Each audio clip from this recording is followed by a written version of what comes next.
Hey folks, I've got a cold.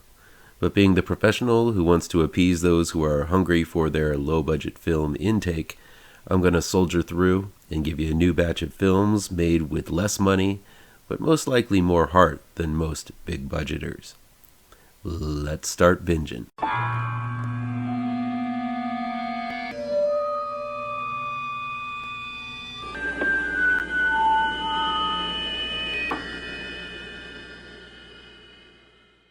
Welcome back to ML Miller Frights. I'm ML Miller. Before we begin, please do me a favor and punch that like button down below. Share this video with all of your social media addicted pals. Click subscribe to this channel and ring that bell for notifications. Low Budget Binge is where we venture down the path less traveled and look at low budget, no budget, and sometimes international films that never get that top billing you see with the usual Hollywood fare.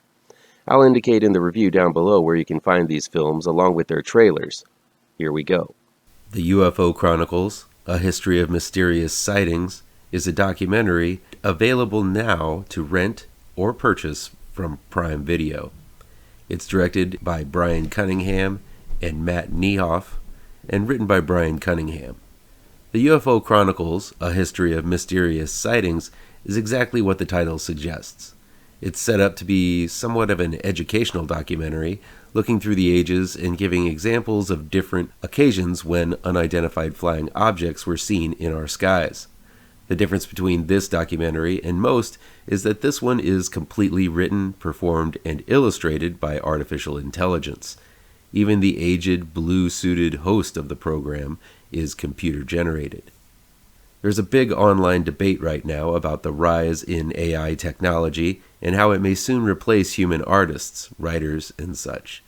Being in the comic book industry, I've talked firsthand with those who feel this is the end of times as comic book companies, looking to save a quick buck, will utilize the technology, which proves to be much cheaper than paying humans for their services. It's a valid fear, as the almighty dollar and how to save it is the main purpose of most industries. Still, past advancements in technology has spurned similar criticism, and while machinery has replaced many in the workforce, the human element remains crucial in the creative process. So personally, I feel the need for that human touch is never going to go out of style, even though I respect the opinions of others who fear the opposite. That said, having watched the UFO Chronicles, A History of Mysterious Sightings, I don't think anyone is going to be losing their jobs just yet. While the film does a decent job of recounting these instances in the past where the skies were lit up by strangely shaped objects, it simply lacks any type of humor or soul. There's a crucial element in documentary filmmaking where the best ones capture the humanity of whatever the subject matter and communicates it in a personal and original way. No matter who is behind the lens, the decision of where to point the camera and how to guide the story requires a human hand. That's non-existent in this computer-generated documentary. Sure, it functions as a nice list of sightings, but not much else. You can get the same kind of info on a wiki page. The imagery varies from interesting to nightmarish. The AI simply hasn't been developed enough to give accurate depictions of basic artistic fundamentals like perspective or composition. It also seems to have a problem with fingers and hands, which in actuality is the same parts of anatomy many human artists struggle with. Whenever there is a human in the picture, it's evident that the tech has a long way to go. That said, the images do an impressive job of conveying a feeling, which is an aspect I wasn't really aware of, but I couldn't help but notice. Many times the imagery didn't match exactly what the narrator was saying, but the image conveyed the feeling of what was said, and thus communicated the intent well. The tech almost works as some kind of abstract expressionist painting in a lot of instances. I found this to be the most interesting byproduct of this entire documentary. The UFO Chronicles, A History of Mysterious Sightings, does serve well in being a humorless reference for those who might be looking for stories to tell or retell about the strange phenomena. Some of the images can be used as a source of inspiration. It methodically cites facts without any kind of nuance or opinion. Many say there should be more of that, especially in the journalism and educational profession. and while stating the facts is a good resource, as an entertaining documentary, it simply runs through the motions and turns out to be rather boring in the process. As is, the UFO Chronicles, A History of Mysterious Sightings, serves as an interesting experiment, but I hope this doesn't become a popular trend. The Welder is new on digital download from Terror Films. It's directed by David Liz and written by David Liz and Manuel Delgadillo. Ro, played by Ro Dunkley, and his girlfriend Eliza, played by Camila Rodriguez, are stressed out from living in the city and decide to take a vacation in the countryside to relax. Unfortunately, they choose the villa owned by William Godwin, played by Vincent DePaul, who at first seems like an eccentric, but soon reveals his twisted plan to conquer racial divisiveness. Having lost his wife in an accident years ago, Godwin has been conducting experiments on people who stay at his rental home, which doesn't bode well for Ro and Eliza. The Welder starts out promising. The scenery and camera work makes this film look like a big budgeter, and there's a decent sense of suspense and horror in the air from the first minute of the film. That said, though the script isn't the main problem, it does jump from plausible to kookaburra awfully quick when Godwin is introduced. No couple in their right mind would stay at this place they end up in, yet Ro and Eliza do because if they leave, there's no movie. So despite how crazy things get, the only reason these two stick around is to steal about an hour and a half of your precious time. It doesn't help that there's some very rough acting going on. I'm not sure if it's the script that just doesn't feel natural coming out of the actors' mouths, or the actors' inability to communicate the script well, but either way, both get worse as the story goes on. There's supposed to be some kind of bond formed between Godwin and Eliza that never gels, and Ro and Eliza seem mismatched from the get-go, so no one feels comfortable around one another. The grand plan of Godwin being able to weld skin together and make the difference in skin color irrelevant is utterly ridiculous, and even if you could weld flesh together, the outcome isn't really the solution Godwin brags about. By the end, it feels everyone just wants to get things over with, and so did I. There's no real sensible reason for the characters to do what they do in the end, but there they are doing it anyway. Like Godwin's plan, the intentions seem to be good. It would be great to get rid of racial differences, but this film offers nothing but a messy resolution that fails to serve any one of these characters well, and that means the viewer too. There's an effective scene involving a manservant's arm that is interesting, but even that isn't enough to save the movie. It feels like the director had some grand aspirations to make some kind of low-budget Get Out movie that speaks volumes about conflict between the races, but sadly, none of it translated into the film itself. Yellow Dragon's Village is new streaming on Screambox. It's directed and written by Yugo Sakamoto. A group of kids go on a camping trip, but when they get a flat tire, they wander into a secluded village filled with eccentric residents. The villagers welcome the travelers to spend the night and prepare a large meal for them, but when they wake up, they find one of their own missing, and the friendly villagers are not what they seem. Going in, I thought Yellow Dragon's Village was going to be some sort of Texas Chainsaw Cannibal Family style flick. All signs pointed that way, and have the setting moved to Japan, I thought maybe this would be an interesting take on that style of film. But while there are certainly elements of Texas Chainsaw Massacre in Yellow Dragon's Village, it really isn't that kind of movie. While the danger is real, the tone is much more boppy and flippant than your typical horror movie. There are dire consequences, and the film does an alright job of letting you get to know these kids before they arrive at the village. At the same time, the pacing is very rushed, and this kneecaps any kind of suspense that could have worked in the film's favor. There's a lot of movie here squished into about an hour and some change runtime, and the truncated scenes seem like a detriment to the movie as a whole. For such a large cast, it feels like you really didn't get to know a lot of these kids, though much chatter between all of them is said. When they arrive at the village, the group simply fall in line and go with it rather than questioning their host's intentions. I also feel the lead up to the horror could have been projected more, and the meal, which seems to be integral to the tradition of the village, should have been shown in a more detailed light. All in all, I think the film could have gotten down and dirty, but it never went there, keeping the entire tone fluffy with only a whiff of terror in the air. At the halfway point, there's a shift in tone, making things all the more bubblegum, While there is bloodshed, it's done with CGI, and soon it becomes a kung fu movie where the remaining kids have to fight to survive against the entire village. Still, when horror and kung fu meet, it can be a wonderful treasure. Unfortunately, the kung fu on display in Yellow Dragon's Village feels sloppy and not well rehearsed. Yellow Dragon's Village ends with a meal and a laugh, and that's probably how you should react to this type of movie.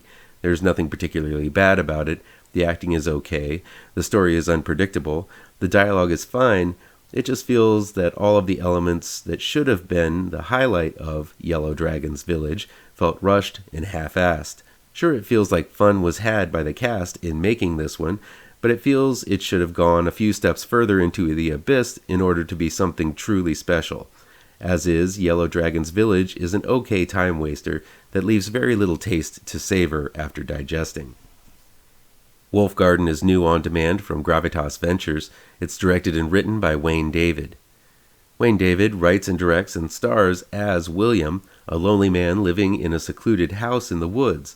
At one time, he shared a vibrant home with his girlfriend, Chantel, played by Cyan Altman, but those days seem to be long gone, though William occasionally has flashbacks of good times he has shared with her.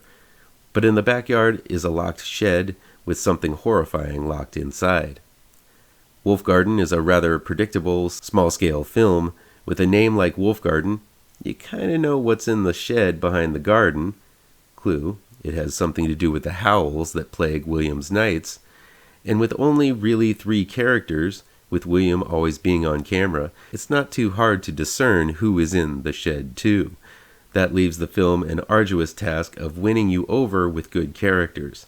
And while both Wayne David and Cyan Altman do an okay job as the happy couple who can't quite put their finger on the dark pall that's hanging over their relationship, there's nothing truly spectacular about their performances either. Both are fine, but neither stand out. David sulks around with a scowl on his face, looking a little bit too much like a bearded Ryan Gosling, while Altman is charming enough, but I think the main problem is the low scale to the film and the script, which really doesn't give the couple much to do rather than sit around in a cabin and have strange feelings that something bad is going to happen. This scene is repeated numerous times, and the story holds back its cards for so long and gives you so many obvious clues as to what has occurred between the couple that you know the ending long before its revelation. Wolf Garden feels like it needed to be a little longer in the script cooker in order to justify its hour-and-a-half length. Other than its truncated script, there's nothing particularly wrong with it other than its predictability. I liked it that it pays homage to Griffin Dunn's character in An American Werewolf in London in one scene, but there's not enough meat on this bony movie. As is, I can't fully recommend this one, and hope Wayne David's next effort goes a bit deeper and tells more of an expansive tale.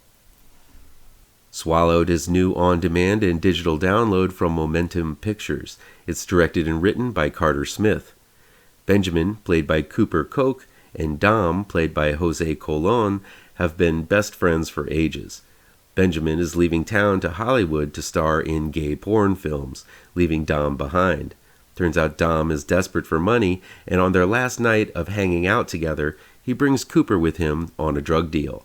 Unbeknownst to them, the dealer, Alice, played by Jenna Malone, forces Dom and Cooper to ingest the drugs in order to mule them across the Canadian border. Sounds simple, right?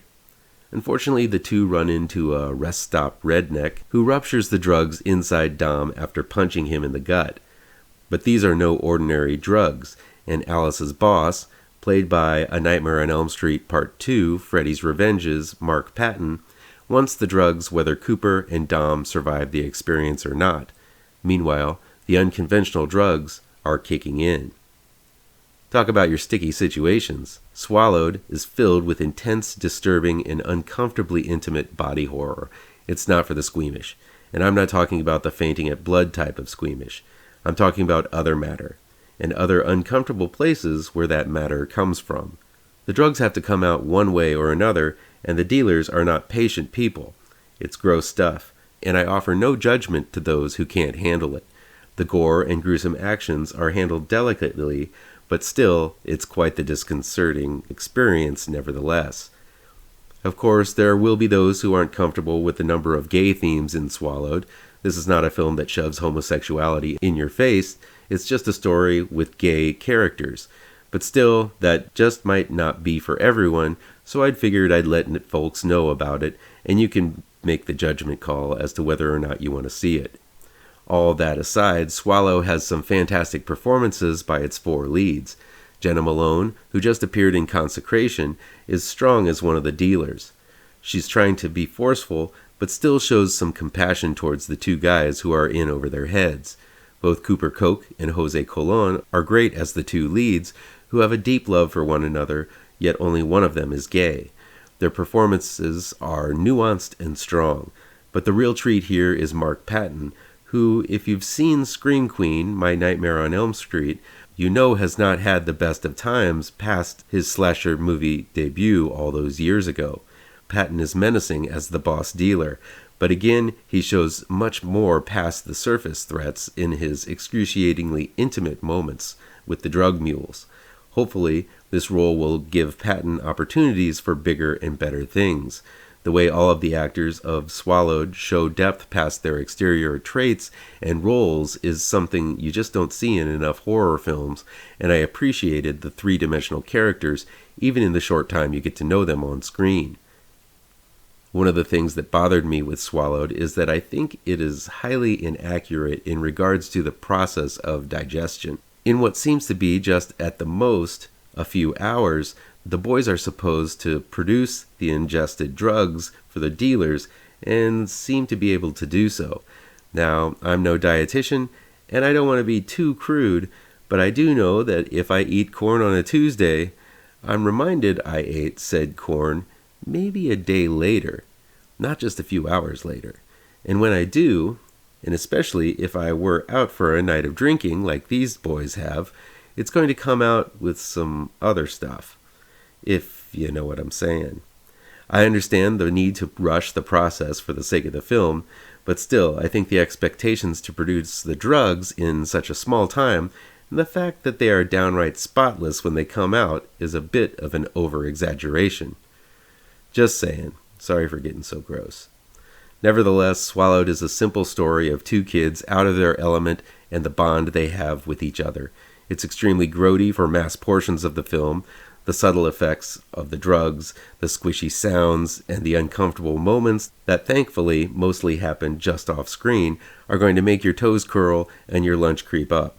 Still, it's a great looking film with genius levels of characterization from its talented yet small cast.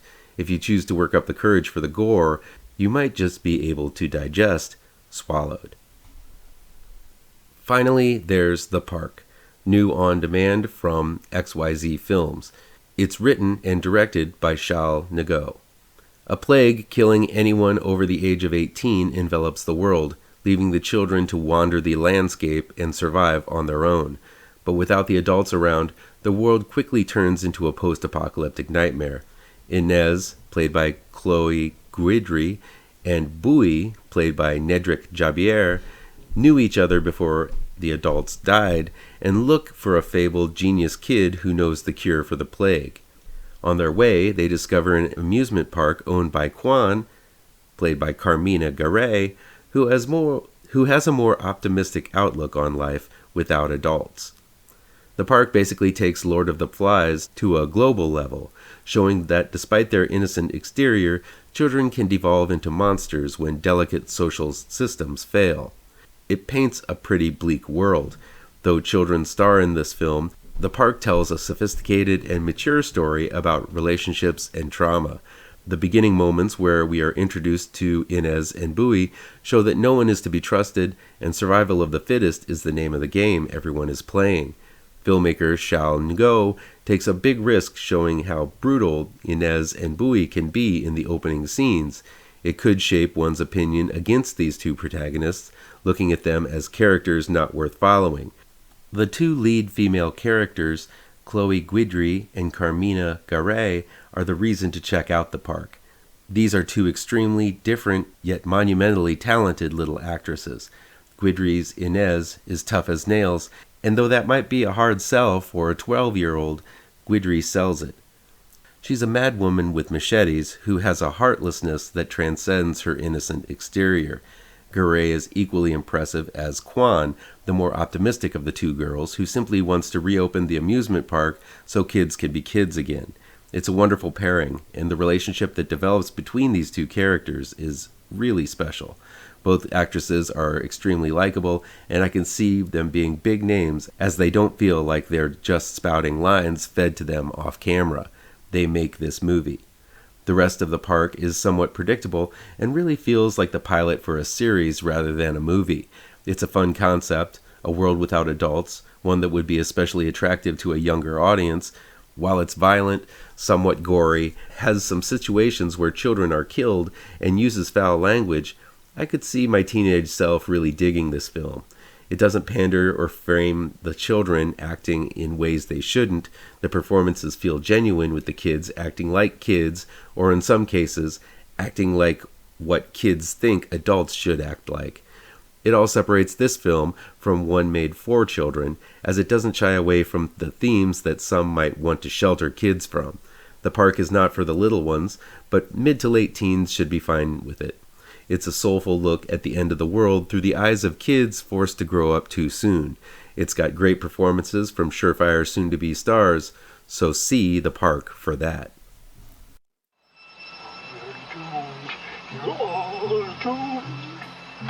You're doomed to live the life you're meant to be, stuck inside your reality. You're